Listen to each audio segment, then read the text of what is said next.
আল্লাহ বলেন ইয়া আইয়ুহাল্লাযীনা আমানু লা তাত্তাখিযুল ইয়াহুদা ওয়ান নাসারা আউলিয়া, ও ঈমানদাররা তোমরা ইহুদি নাসারাদের সাথে বন্ধুত্ব রাখিও না। বাদুহুম আউলিয়াউ বাদ, তারা নিজেরা একে অপরের বন্ধু। ওয়াইয়াতাওয়াল্লাহুম মিনকুম ফাইন্নাহু মিনহুম, তোমাদের মাঝে যারা তাদের সাথে বন্ধুত্ব রাখবে তারা যেন তাদের বন্ধুত্ব হয়ে গেল। তাদের সাথে আপনার বন্ধুত্ব রাখা চিন্তা করবেন মুসলমান হিসেবে তাদের যে মূল্যগুলো আছে এগুলো একটু বয়কট করার চেষ্টা করবেন যতটুকুই পারেন।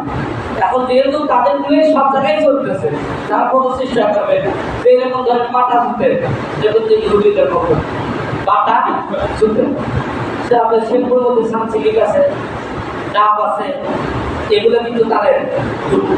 তারপরে ডাইপো সাবান আছে, লাক্স সাবান আছে, এগুলো কিন্তু তাদের গুণ। কোকা-কোলা, 7-আপ এগুলো কিন্তু তাদের।